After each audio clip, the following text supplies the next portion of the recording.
Titingin tol, magkano? Dati ito kay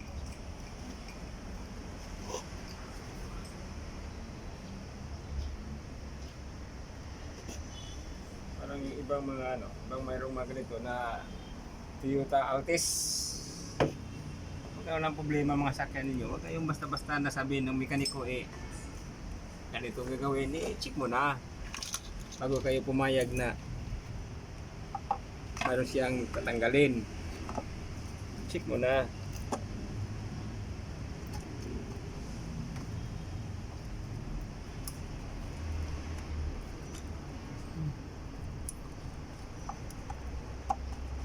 Okay.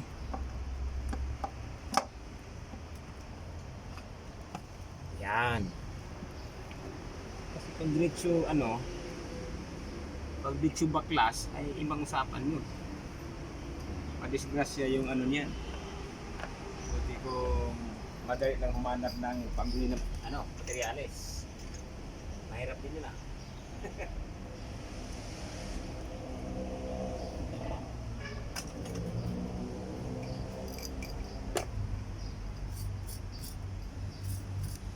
Tapos yung mga tornilyo, bago niyo kami kasi may mga marumi na tanggalin para hindi magkaroon ng disturbo sa thread. Para ang higpit mo, okay talaga.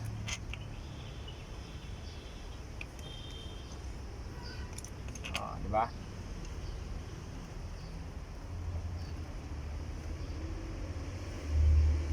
Bago maghigpit, siguraduhin mo na mailagay mo na yung lahat ng tornilyo. Kailangan swabe muna sa ikot. Oo, bago maghigpit, mailagay mo na lahat ng tornilyo at saka maghigpit.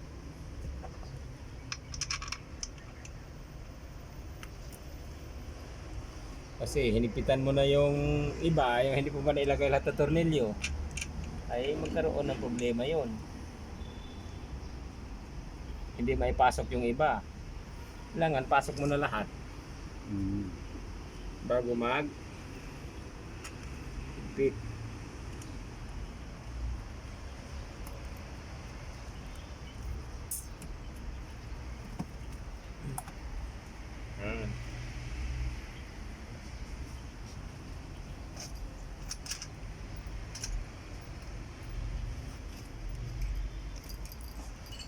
Ito bang ignition nasisira din yan?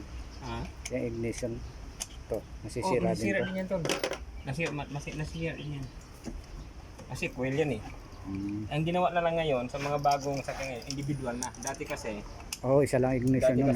hindi sila individual. Isa lang lahat. Kagaya ng mga 4K, isa lang ignition coil nun Ngayon, ginawang tag-individual sila.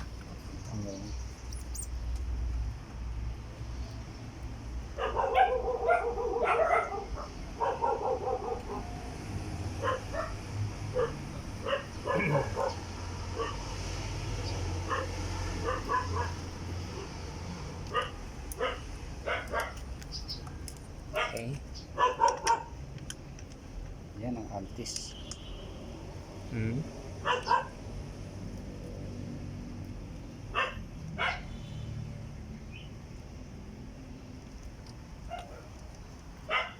Toyota Altis.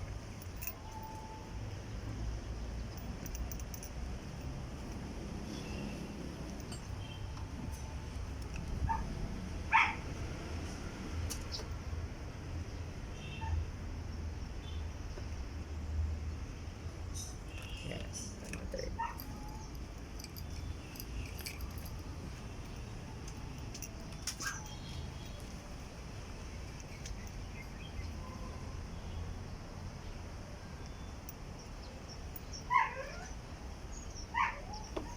Mamaya ito since oil, pandarin mo ng konti bago mo since oil, parang yung kanyang mga yung kanyang langis talaga medyo uminit konti, yung mga lakat malusaw. Ngayon pag drain sa langis, sasabay.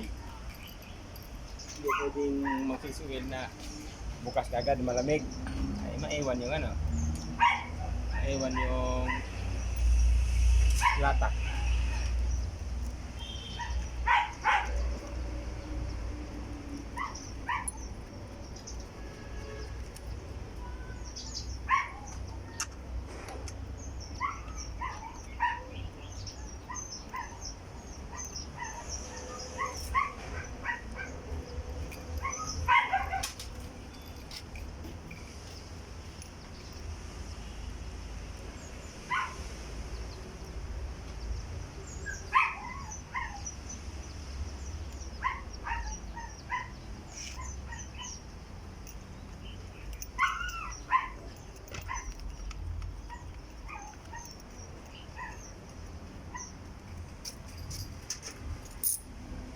higpit, kailangan ano siya, alternate siya. Diba? Dito ka magpisa gitna.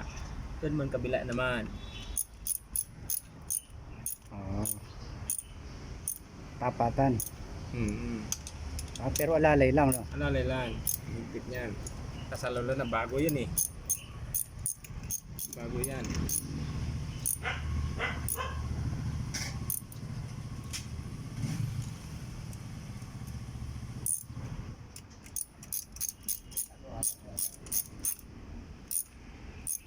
Kasi pag hinigpitan mo ng higpitan yung guma na husto, ma-over patig yan siya. Over torque. Titigas kagad yung ano, Ah, yung guma. ganun ba? Wala na siyang resistance. Hmm. Alalay lang pala, no? Hindi kagaya nung gasket nung araw. Oo. Talagang kailangan mo Higpitan mo kasi Ito. dati kasi ano mapipit. yan, yung cord gasket. Cord gasket yun eh. Tapos merong halong aluminum. Yun ang ano nun. Meron din na ano, walang halo, alam mo yung tawag nun, cord gasket. Ah, cork gasket.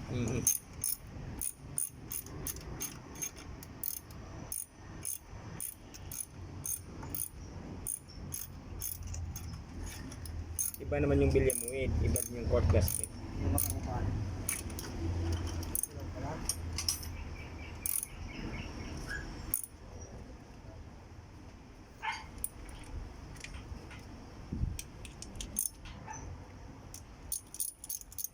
Maluwag, Noy.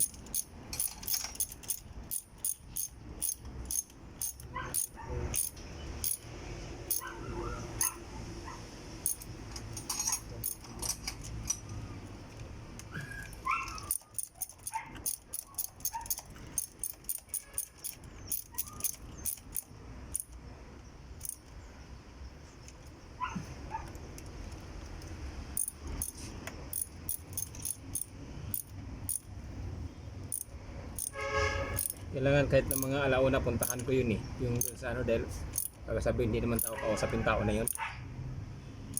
Sabi ko naman sa kanya kasi tingnan ko lang muna yung sakyan mo, engineer. Bagyo kasi sabi kasi ng kausap kong mekaniko, kuya, overhaul daw. Kung bakit sinasabi niyang overhaul? Ano bang sintomas ng ano mo? Ano yung makina mo? Ano kuya? Nagbabasa yung kuan, spark plug. No.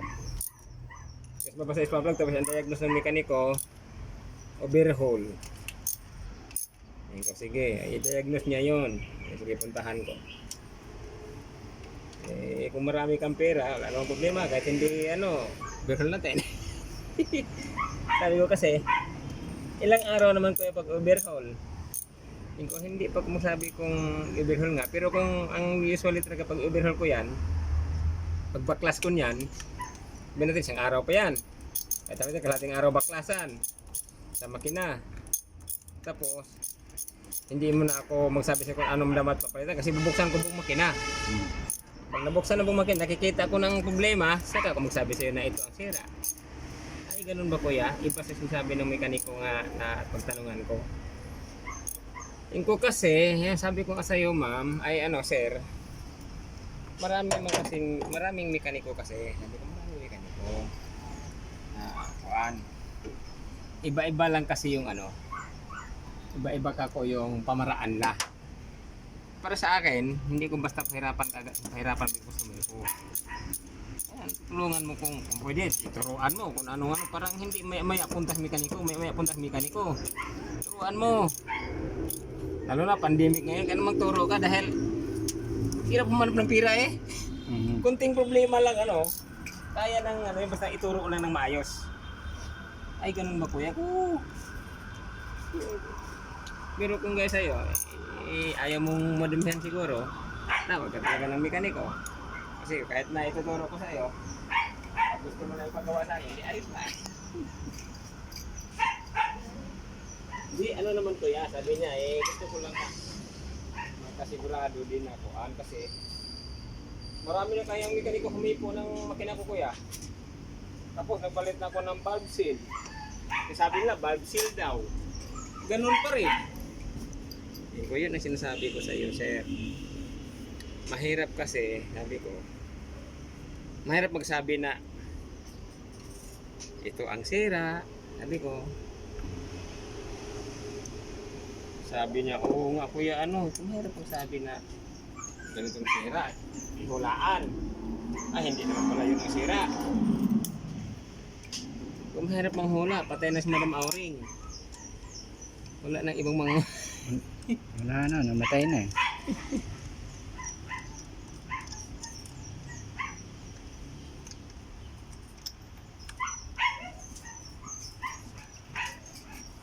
Talaga ko si Madam Auring.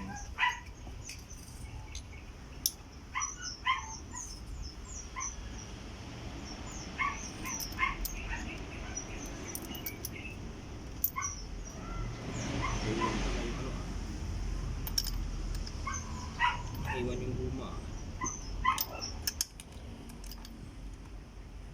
Huwag na pala yung guma na yun.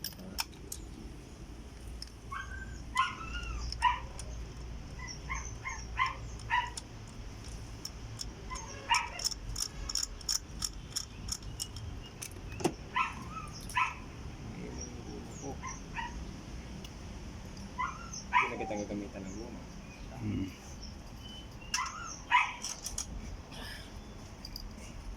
Magnet na.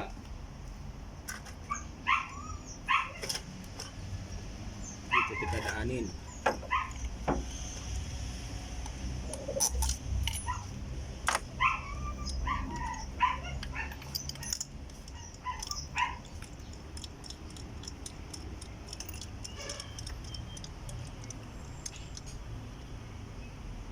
Kasi pag ibigla mo paghulog, bigla mo paghulog to, Baka tumama. di mawala ng ano niya.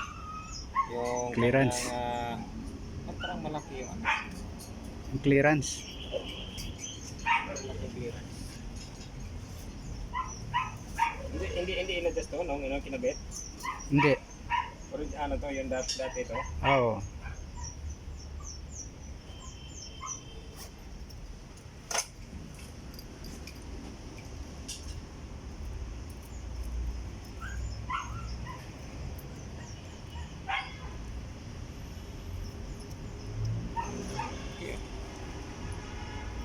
Pareho ba?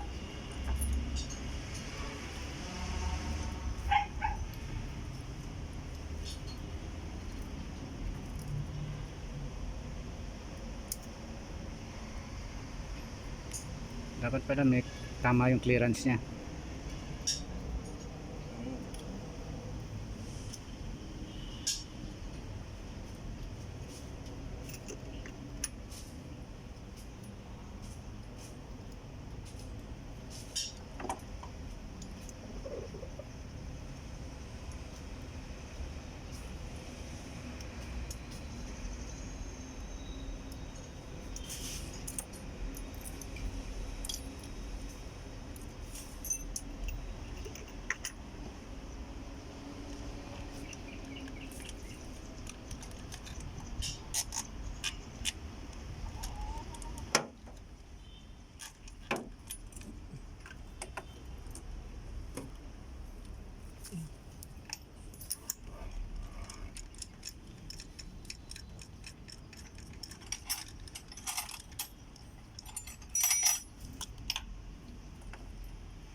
Okay.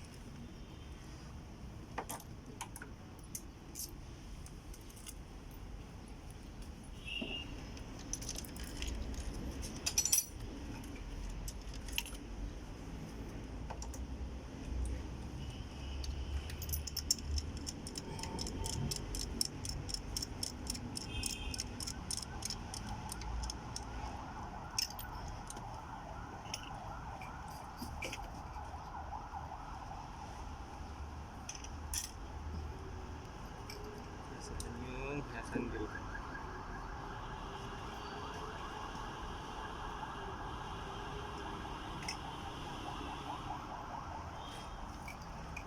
Ang higpit. Dulas kanya pala. Yun, yung ratchet.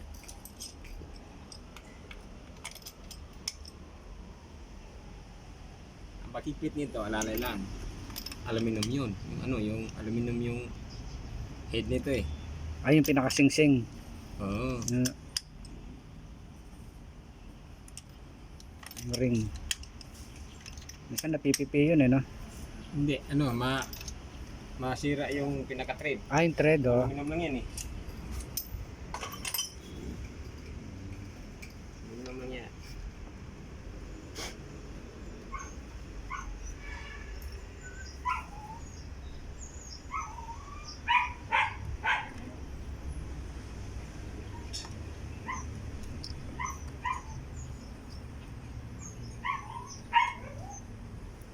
Yan.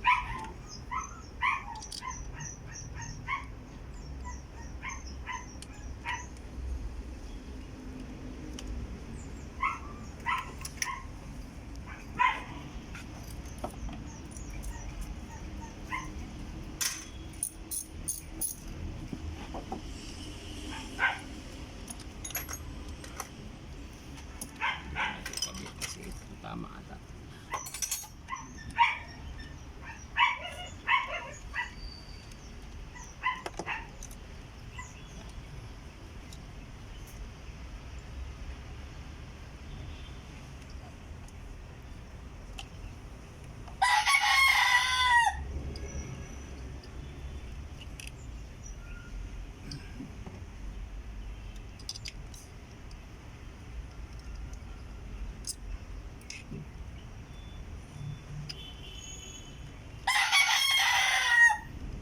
Tama.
Okay, salpak.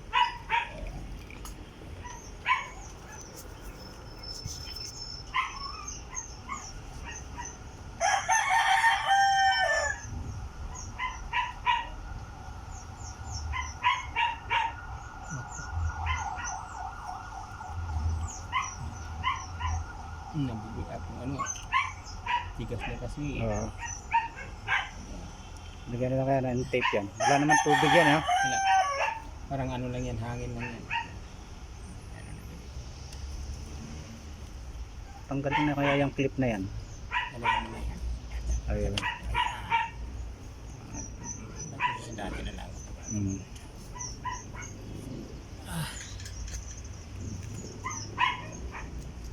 Pagklase yung mga goma nila.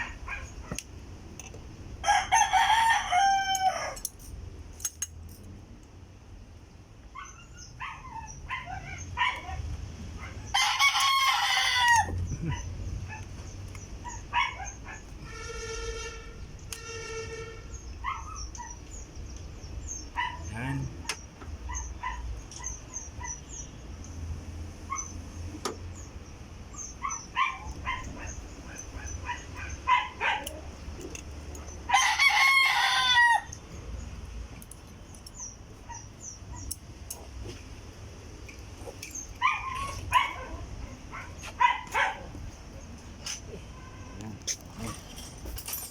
Solve.